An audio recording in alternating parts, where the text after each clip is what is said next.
Hi, it's me again, talking about State Department emails and all the adventures that come along with that. Let's see, an update. Brian Pagliano's deposition has been delayed because the court asked for more information about his immunity deal. Yes. So that was the reason for the delay.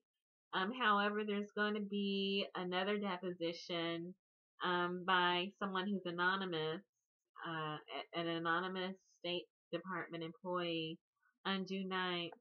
And then Huma Abedin is going to be interviewed on the 28th. And then there's going to be the final interview on the 29th. So that's where it stands now. And then in the meantime, the primary season is still ongoing for the Democrat nomination. Judicial Watch, www.judicialwatch.org, has been posting the transcripts of the depositions as they're finished. And so, as of today, there are 2 depositions available as PDFs that anyone can download if they want to take a look at them.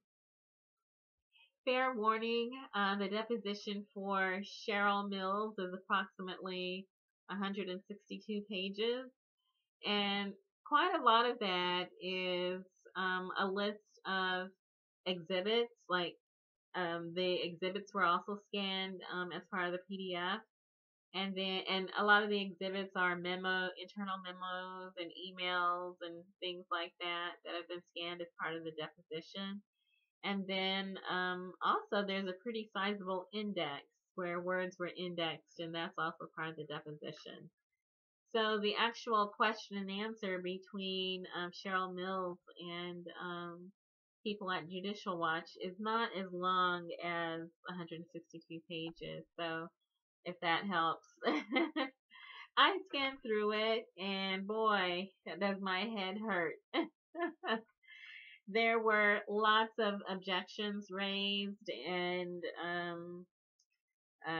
questions about the foundation of the question and the relevance of the question and whether the question fit into the scope of the request for the discovery request. And so there was a lot of that involved with it. But there was information too that kind of outline the procedures of how things were done in the State Department. So my understanding was that Hillary Clinton had a BlackBerry that she brought with her, and it had an AT&T email address. And then right after she started at State, she switched to her own private email address. And let's see, there were like several email addresses that she had. Anyway, Secretary John Kerry requested the emails from his predecessor at the State Department, which was Hillary Clinton, on July 2014. Let's see. And let's see. Platte River Networking provided the email servicing. And then from Cheryl Mills, she claimed that Hillary Clinton actually preferred to speak directly to people rather than use email. That she was the type of person who preferred direct contact, where people would come into her office, or she would hold meetings and attend meetings, or people would meet with her in her office, or she would pick up the phone to pass information. And so the immediate question I had was, how many, then why were so many emails generated? I mean, it didn't make sense to me, that part. If if Hillary Clinton was characterized as preferring to speak directly to people, then why were like 30,000 emails deleted? Didn't really make a lot of sense.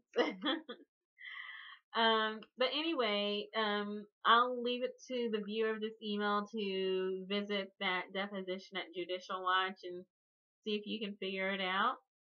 Also, Stephen Mull, he's the executive secretary. Oh, and with Cheryl Mills, since she was Hillary Clinton's counsel, a lot of the objections that came were due to privilege as well. So there was a lot of objections and scope, foundation, relevance, and then privilege information were some of the reasons for the many multiple objections. So Stephen Mull, he's the executive secretary. He also had a deposition with Judicial Watch. And I gathered from him that in general, he preferred not to question the secretaries of state. He rarely challenged them. And if there was some kind of discrepancy with email use, he generally didn't take the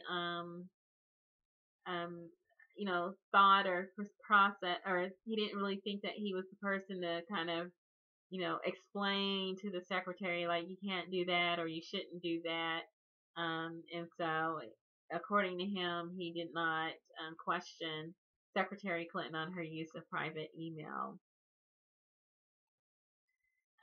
Let's see, but looking more into the support documents that accompany that deposition, it's really interesting that that particular deposition is the total pages is like 422, and a lot of that is supporting information. There's just a lot of printed out emails added in as exhibits to Stephen Mull's deposition. And of course, there's a very long and sizable index too. And what caught my eye was there was a document that spelled out for all 5 secretaries of state in recent history, starting with Madeleine Albright, and then with Colin Powell, and then Condoleezza Rice, and then Hillary Clinton, and then John Kerry, because they each served about approximately 4 years in that position, starting with Madeleine Albright. And so the policies and procedures were kind of loose with during Madeleine Albright's tenure, although she didn't really use email anyway. But it was kind of new, relatively speaking, and so there wasn't a lot of regulation and rules and policies set in place. But as years went by, with each Secretary of State, the rules and policies got more sophisticated and detailed. And I'm going to say, to my untrained eye, it appears that immediately following Hillary Clinton's tenure as Secretary of State, and then for John Kerry, a whole new slew of extra protocols were put in. And I think that that was a response to Hillary Clinton's stint as Secretary of State. So there were rules for each one, and it was after, immediately following Hillary Clinton, that there was just a whole new slew of, you can't do this, and you can't do this, and you must do this, but you better not do this, and now that applies to John Kerry. So that was my quick and dirty read of the transcripts so far. More transcripts are going to be forthcoming on June 9th, and then so on through the rest of the month of June. And hopefully someone can get this all figured out. Maybe it'll be the FBI, because there's a lot of paperwork being generated, and I'm sure it's going to have some kind of play into their investigation of Hillary Clinton. Okay, good luck with that.